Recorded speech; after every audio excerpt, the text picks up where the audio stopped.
Cap of the seven के episode 5 में दिखाते हैं कि दामी के अडॉप्टिव फादर को दामी के साथ गलत करने के लिए और दामी के ग्रैंडफादर का कत्ल करने के इल्जाम में मौत की सजा सुना दी जाती है। वो चीखता चिल्लाता रहता है कि मैं इनोसेंट हूँ, मैंने उन्हें नहीं मारा, लेकिन कोई उसकी नहीं सुनता। दामी का अडॉप्टिव फादर हर रात को जेल से भागने की कोशिश करता है मगर नाकाम होता है। एक दिन वो सबके सामने वायरिंग काट रहा होता है। कंकी तक भी वहाँ खड़ा ये सब देख रहा होता है। वो अपने साथियों को इशारा करता है कि इसे अंदर किचन में ले जाओ। कंकी तक उसे कहता है कि अगर तुम्हें मरने का इतना ही शौक है तो ये चाकू पकड़ो और अपनी जान ले लो। तो वो कहता है कि मेरी बेटी दामी अभी तक लापता है, उसे ढूंढे बगैर मैं नहीं मर सकता। तो कंकी तक कहता है कि चलो मैं ही तुम्हें मार देता हूँ, और वहाँ पर मौजूद सब लोग उसके ऊपर चढ़ाते हैं। दामी का अडॉप्टिव फादर भी सबसे फाइट करता है। फिर कंकी तक दामी के अडॉप्टिव फादर के फेस पर उबलता हुआ गर्म पानी डाल देता है, जिससे उसके फेस की सारी स्किन जल जाती है और उसे हॉस्पिटल लेकर जाया जाता है। असल में कंकी तक उसकी मदद कर रहा होता है यहाँ से निकलने में।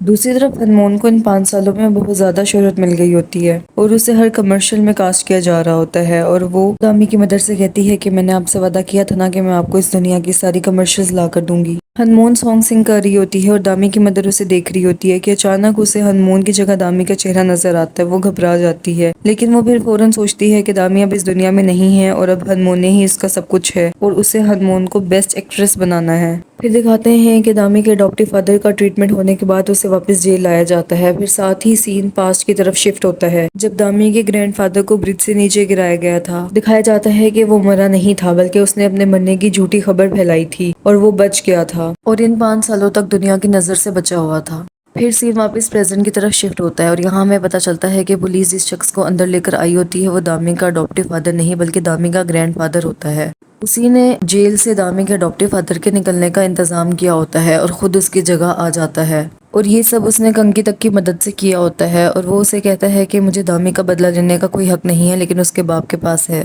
फिर 2023 का ईयर दिखाया जाता है। हनमोने टिकी तका को प्रमोट कर रही होती है। टिकी तका एक बहुत बड़ी कंपनी है और वो बहुत से शोज और पार्टीज को भी होस्ट करती है। हनमोने का top star of the Korea बनने का ख्वाब पूरा हो चुका होता है। हर जगह उसकी शोहरत होती है और उसके हजारों फैंस होते हैं जो उसकी पार्टीज और शोज को अटेंड करते होते हैं। कंकी तक ग्रैंडफादर से मिलने आता है और उसे कहता है कि मेरी सजा खत्म हो गई है और आज पुलिस स्टेशन में मेरा आखिरी दिन है, और उससे कहता है कि क्या आज का दिन आपको याद है। तो ग्रैंडफादर कहता है कि आज के दिन मैं कैसे भूल सकता हूँ, आज दामी की डेथ एनिवर्सरी है। दिखाते हैं कि एक शख्स टॉप पे खड़े होकर हरमोनी की होस्ट की गई पार्टी देख रहा होता है कि उसे कंकी तक की कॉल आती है। फिर साथ ही सीन पास की तरफ शिफ्ट होता है और उसमें दिखाते हैं कि जब दामी के अडॉप्टिव फादर को हॉस्पिटल लाया गया होता है तो कंकी तक उसे बताता है कि दामी के ग्रैंडफादर ने तुम्हारा बाहर निकलने का इंतजाम किया है। जब वो ब्रिज से गिरा था तो उसका स्पाइनल कॉर्ड डैमेज हो गया था, वो अभी कुछ दिन पहले रिकवर हुआ है और अब तुम्हें दामी का बदला लेना है। दामी का अडॉप्टिव फादर अपनी फेस सर्जरी करवाता है और उसे एक मुकम्मल तौर पर नया चेहरा मिल जाता है। और फिर हमें पता चलता है कि वो शख्स जो टॉप पर खड़ा पार्टी देख रहा होता है वो और कोई नहीं बल्कि दामी का अडॉप्टिव फादर होता है अपने नए चेहरे के साथ। कंकी तक उसे गुड लक कहता है और दामी का अडॉप्टिव फादर कहता है कि मैं दामी का बदला लेने के लिए और मॉन्स्टर बनने के लिए तैयार हूँ। हनमोने अपने फैंस के कमेंट्स पढ़ रही होती है कि एक कमेंट वो पढ़ती है जिसमें लिखा होता है कि आज बोबल की डेथ एनिवर्सरी है। ये पढ़कर वो पैनिक कर जाती है और अपना फोन साइड पर फेंक देती है। ग्रैंडफादर की एक्स गर्लफ्रेंड दामी की मदर के पास आती है और उसे कहती है कि मैंने बिजनेस स्टार्ट किया है और मैं चाहती हूँ कि हनमोने उसकी मॉडल बने। तो दामी की मदर कहती है कि मैं ये ऑफर एक्सेप्ट नहीं करूंगी क्योंकि मोने हर छोटे मोटे प्रोडक्ट के लिए काम नहीं करती। ग्रैंडफादर की एक्स गर्लफ्रेंड कहती है कि तुम मेरे साथ इतनी रूडली बात नहीं कर सकती। क्या तुम भूल गई हो कि आज के दिन तुम्हारी बेटी की डेथ हुई थी और हमने मिलकर क्या क्या किया हुआ है। अगर तुम ऊंचे उड़ना चाहती हो तो तुम्हें उसके लिए मेरा मुंह बंद रखना होगा। फिर दामी की मदर मिस्टर यांग से मिलती है और उसे पूछती है कि टिकी टाकी का नया चेयरमैन कौन होगा। तो मिस्टर यांग कहता है कि इसके बारे में किसी को भी नहीं पता, सिर्फ मैथ्यू ली जानता है जो कि टिकी टाकी का हेड है। तो दामी की मदर कहती है कि मैथ्यू ली के बारे में हमें कैसे पता चलेगा। तो मिस्टर यांग कहता है कि उसके बारे में पता करने के लिए मैंने एक लड़के को हायर किया है। वो उस लड़के को अंदर बुलाता है। वो लड़का दोहयूक होता है जो बताता है कि मैथ्यू ली जेजू आइलैंड पर 1 घंटे पहले पहुंच चुका है। और इन दिनों की सारी कॉन्वर्सेशन एक रूम में बैठा दामी का अडॉप्टिव फादर सुन भी रहा होता है और देख भी रहा होता है, और वही मैथ्यू ली होता है। फिर दिखाते हैं कि हनमोन का सिग्नेचर साइनिंग इवेंट होता है और उसके फैंस उससे मिलने आए होते हैं। इतने में हनमोन की हाई स्कूल की टीचर भी वहाँ आ जाती है और हनमोन से मिलती है और खुद को इंट्रोड्यूस करवाती है कि मैं हनमोन की हाई स्कूल टीचर थी, और हनमोन की तारीफ भी करती है क्योंकि उससे अपना मतलब निकलवाना होता है। वो हनमोन से कहती है कि तुम जो अपना न्यू ड्रामा स्टार्ट कर रही हो क्या तुम उसमें मेरी बेटी को कास्ट कर सकती हो? तो हनमोन कहती है कि मैं इस तरह की रिक्वेस्ट एक्सेप्ट नहीं करती। तो उसकी टीचर हल्की आवाज में कहती है कि तुम मुझसे इस तरह बात नहीं कर सकती। क्या तुम भूल गई हो कि आज के दिन दामी डिसअपियर हुई थी? और वो उसे गिफ्ट देकर चली जाती है। हनमोन घर जाकर वो गिफ्ट ओपन करती है तो वो उनके स्कूल के आर्ट रूम की पिक्चर होती है, जहाँ पर हनमोन ब्लड साफ कर रही होती है और दामी उसके पास बैठी होती है। हनमोन वो देखकर अपना कंट्रोल खो देती है और जोर जोर से चीखने चलाने लग जाती है। उसे दामी की हेलुसिनेशन होने लगती है और वो बेहोश हो जाती है। कुछ देर बाद वहाँ पर दामी की मदर आती है। इतने में हनमोन को भी होश आ जाता है। दामी की मदर उस पर चीखती है कि तुम ये पिल्स क्यों ले रही हो? हनमोन कहती है कि मैं आइंदा ये पिल्स नहीं लूंगी। दामी की मदर कहती है कि जिस तरह तुमने 5 साल पहले गड़बड़ की थी, तुम दोबारा ऐसा कुछ नहीं कर सकती। मैं तुम्हें इस कंट्री की हाईएस्ट पेड एक्ट्रेस बनाना चाहती हूँ। और फिर वो उसे कहती है कि बाहर एक औरत तुमसे मिलना चाहती है, पहले तुम उसके सामने स्माइल करना और फिर उसकी ऑफर रिजेक्ट कर देना। वो ऐसे ही करती है। ग्रैंडफादर की गर्लफ्रेंड उसे अपनी कंपनी में मॉडल बनने की ऑफर करती है तो वो मना कर देती है, ये कहकर के मैं अपने न्यू एल्बम के साथ बिजी हूँ। ग्रैंडफादर की एक्स गर्लफ्रेंड उसे कहती है कि तुम ये ना भूलो कि तुम एक बार बेबी के चेकअप के लिए मेरे पास आई थी, मेरे पास रिकॉर्ड मौजूद है। और वो ये कहकर चली जाती है। मैथ्यू ने जेजू आइलैंड पर पार्टी ऑर्गेनाइज की होती है। हनमोने उस पार्टी को अटेंड करने के लिए नीचे जा रही होती है कि इतने में जोंग यू, जो कि मिस्टर यांग का आदमी होता है और जिसने स्कारलेट लेटर का फेक न्यूज चैनल बनाया होता है दामी के बारे में, वो हनमोने को हरास करने लगता है और उसके साथ बदतमीजी करने लगता है। कि इतने में वहाँ पर दोहयुक आ जाता है और हनमोने को बचा लेता है और जोंग यू को 2-3 पंचे से मारता है। पार्टी स्टार्ट हो जाती है और हनमोने के सारे फैंस वहाँ पर आए होते हैं और इस पार्टी को दामी की मदर होस्ट कर रही होती है और कहती है कि आज यहाँ पर ना ही कोई होटल का स्टाफ है और ना ही कोई सिक्योरिटी कैमरा, और सब चिल करते हैं और पार्टी एंजॉय करने लग जाते हैं। इतने में मैथ्यू ली का मैसेज दामी की मदर के पास आता है और वो इसे कहता है कि मैं सुबह होटल आपसे मिलने आऊंगा, और वो बहुत खुश हो जाती है।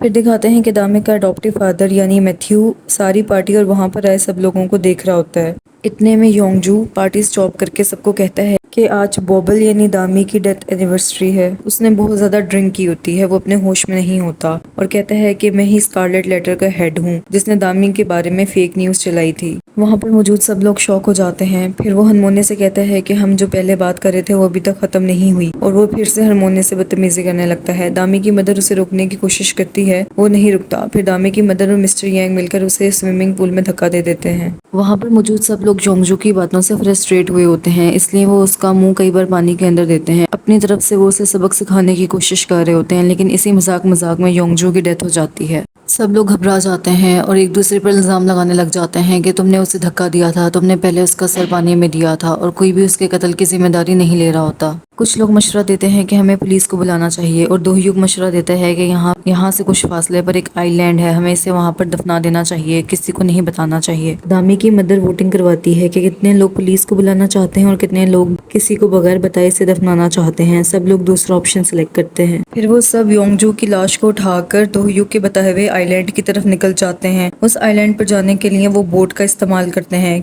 मैथ्यू एक रूम में बैठा हुआ कैमरा के थ्रू बोट को और बोट में मौजूद हर शख्स को देख रहा होता है, और वो एक बटन प्रेस करके बोट में एक ड्रग वाली गैस रिलीज कर देता है। सबको अचानक बहुत ज्यादा भूख लगने लगती है और वो वहशियों की तरह खाने पीने लगते हैं। न उन्हें इस बात का कोई गम होता है और न ही होश होता है कि उन्होंने एक शख्स का कत्ल कर दिया है।